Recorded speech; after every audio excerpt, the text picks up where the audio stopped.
أعوذ بالله من الشيطان الرجيم. بسم الله الرحمن الرحيم.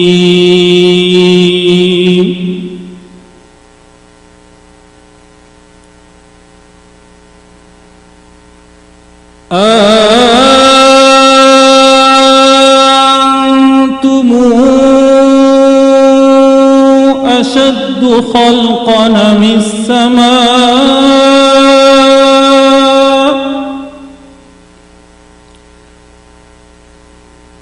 بناها رفع سمكها فسواها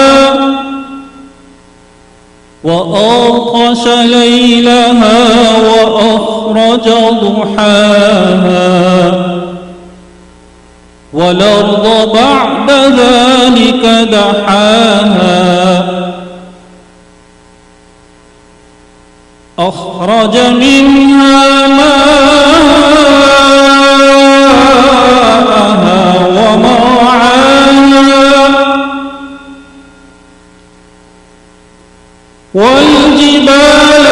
أرساها متاعا لكم ولأنعامكم فإذا جاءت الطامة الكبرى يوم يتذكر الإنسان ما سعى وبرزت الجحيم لمن يرى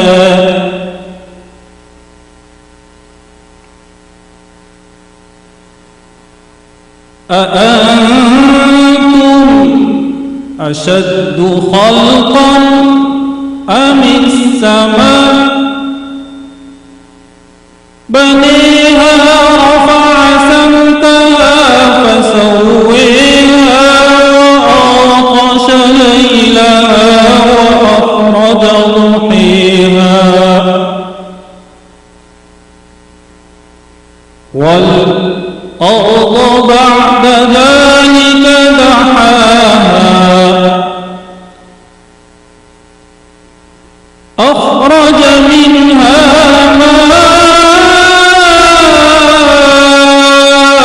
ماءها ومرعاها والجبال أرسيها متاعا لكم ولأنعامكم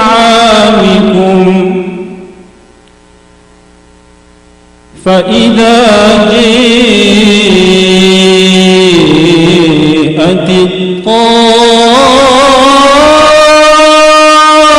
الطامة الكبرى يوم يتذكر الإنسان ما سعى وبرزت الجحيم لمن يرى فأما من طغى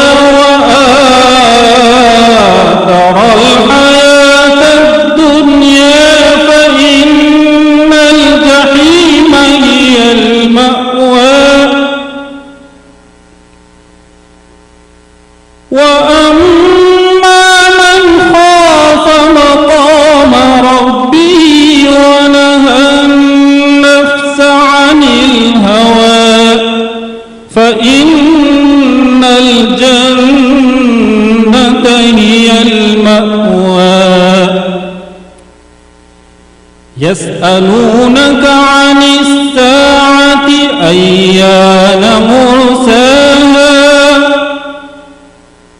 فيما أنت من ذكراها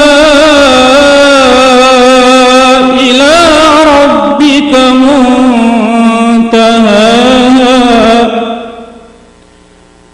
إنما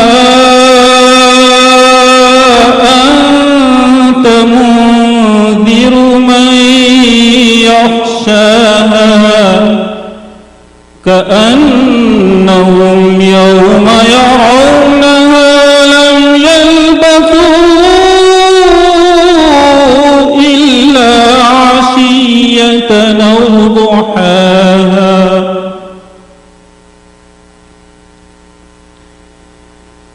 فأما من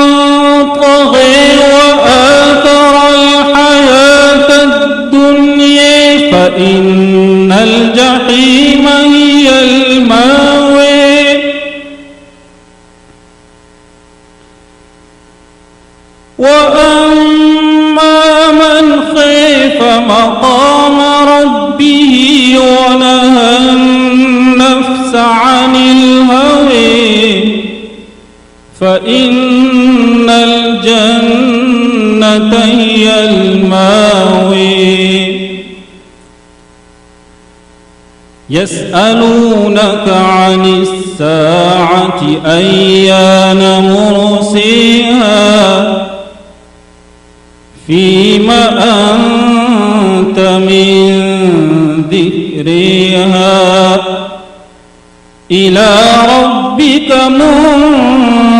منتهيها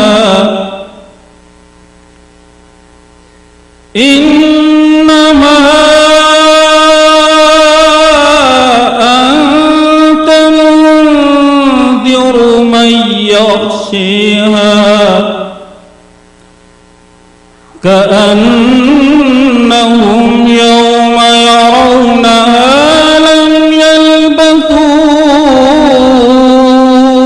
إلا عشية أو ضحيها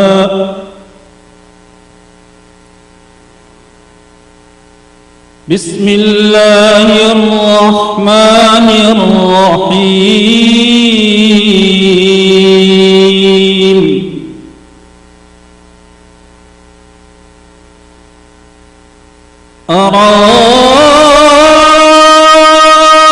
أرأيت الذي يكذب بالدين فذلك الذي يدع اليتيم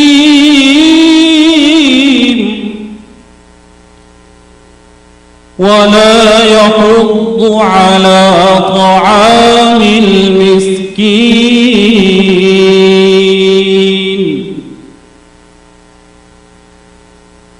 فويل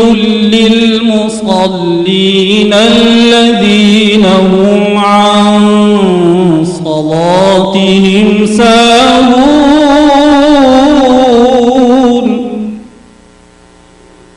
الذين هم يراءون ويمنعون الماعون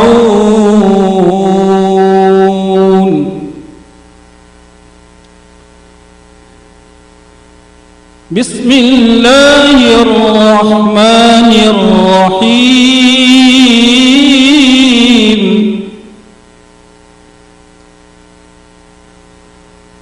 أرأيت الذي يكذب بالدين فذلك الذي يدع اليتيم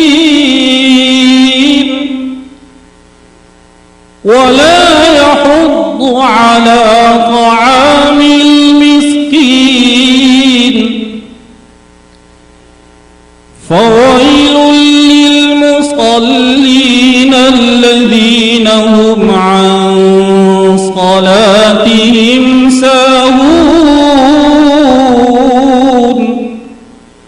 الذين هم يراءون